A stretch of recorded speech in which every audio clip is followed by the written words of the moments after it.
Assalamualaikum warahmatullahi wabarakatuh. Perkenalkan, nama saya Sri Megawati, NPM 2022179. Saya mahasiswi DHDT, jalur transfer menuju SCAP. Baiklah, di sini ujian UTEK saya kali ini saya akan mempraktekkan membantu atau pertolongan pernapasan pada bayi dengan aspeksia pada bayi baru lahir. Di sini saya perkenalkan dulu alat-alatnya. Di sini kita sudah punya kantong ya di bonekanya. Kemudian ada untuk silindernya, section. Kemudian ini ada stetoskop dan ini sungkup ya. Ini dapatkan tutupan yang kotornya. Ini ada oksigen. Ini ada lampu sorot untuk pemanas bayi. Ya. Di sini kita langsung aja. Di sini saya sudah memakai handscoon ya. Saya sudah memakai handscoon yang bersih, dan sebelumnya saya sudah cuci tangan dan sudah memakai handscoon, dan saya sudah memakai celemek. Dimana di sini kita langsung saja, bayi ini tadi lahirnya sudah mengalami aspeksia dan sudah dilakukan ventilasi tingkat awal tadi di atas perut ibunya, namun gagal. Jadi lalu kita melakukan yaitu HBB, Helping Baby Breathe, yaitu membantu pernapasan pada bayi. Nah, di sini kita langsung aja bahwasanya tadi bayi sudah dikeringkan ya, sudah dikeringkan. Di sini kita bayi sudah dibalut, ini sudah yang kering, dan di sini kita atur posisi bayi ya, bayinya sudah pakai topi, dan ini sudah kepalanya sudah kita reposisikan ya, ada kain di bawah kepala bayinya, dan dadanya tidak tertutup semua karena tujuannya kita untuk memantau nantinya di mana KBB yang kita laksanakan ini. Baiklah, saya akan melakukan tahap awal, yaitu HBB tahap awal ya. Dimana pertama ya, sebelumnya itu saya katakan bahwasanya tadi di para ibu kita sudah melakukan ventilasi pertama, itu sudah punggungnya sudah kita mesek, tapi namun ada no respon. Jadi maka kita melakukan HBB. Nah, tingkat awal pertama ini kita cek dulu, ini sebelumnya kita cek dulu alat kita sebelum kita pakai pada bayi. Bukan harus sekarang kita pakai, kalau secara praktik kita cek dulu alat kita bagus apa tidak.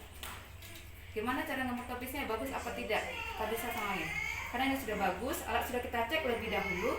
Langsung saja kita lakukan HBB, yaitu dengan cara yaitu ini kepala bayi kita reposisikan ini. Kemudian sungkupnya, yaitu perhatikan sungkupnya sesuaikan dengan besar bayi, kepala bayi. Itu dagu, mulut, dan hidung harus tertutup. Seperti ini ya, tertutup, jangan ada celah atau udara sehingga membuat gagalnya HBB tersebut. Dan di sini saya informasikan bahwasanya saya di sini sudah mempunyai asisten, dan asisten saya Anissa Habibi yang akan memantau perkembangan atau naik turunnya dada si bayi, respon si bayi terhadap HBB yang saya lakukan. Silakan Anissa Habibi. Kita lakukan HBB pertama, yaitu kita lakukan tekanan, dimana tekanan sini 40 kali per menit ya, dengan tekanan 20 cm air ya.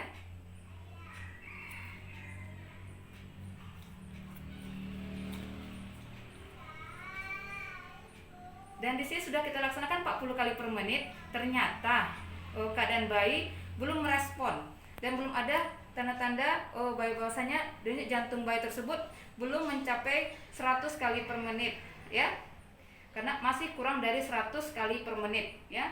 Jadi kita lakukan setelah kita pernah tidak ada juga, lalu kita lakukan HBB atau yang kedua, yang pelaksanaan yang kedua, tetap kita cek lagi aman, kita ulangi kembali. Ayo Bu Anissa Habibi diperhatikan ya, gimana perkembangan itunya, dadanya, apakah itu jantungnya apakah sudah mencapai dari 100. Ini tetap 40 kali per menit dengan tekanan 20 cm air.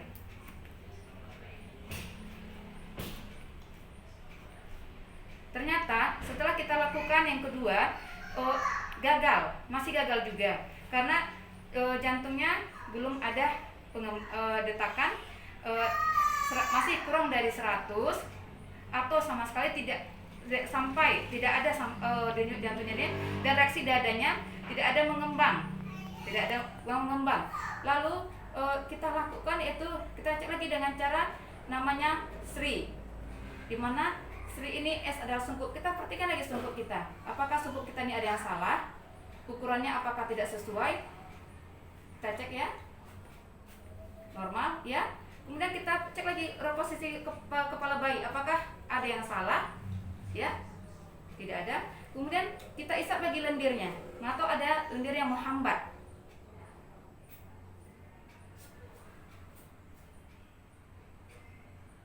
Pertama dari mulut ya. Mulut lalu ke hidung. Oke.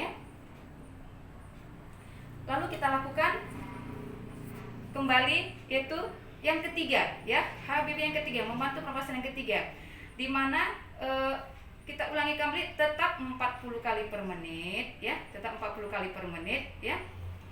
Dan ke dalam air 20 cm air. Kita cek ini apakah sudah pas dagunya, hidungnya, mulutnya. Oke.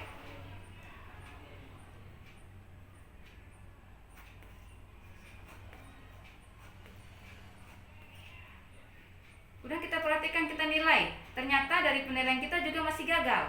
Masih gagal. Jadi karena masih gagal, kita lanjut dengan kita tambahkan BT. Tadi kita temukan dengan teori Sri, kemudian BT. BT ya. Nah, di mana BT ini? Buka mulut bayi, buka mulut bayi ya. Kita bantu, kita buka mulut bayinya. Ya, kita buka mulut bayinya. Nah, ya. Kemudian kita tambah tekanan ya. Kita tambah tekanan. Ini kita buat lagi, tekanannya ditambah. Ini tekanannya ya. Tetap 40 kali per menit. Nah, tetapi tekanan ke dalam airnya 30 cm dalam air, kedalaman air ya. Tekanannya kita tambah, itu ya BT ya.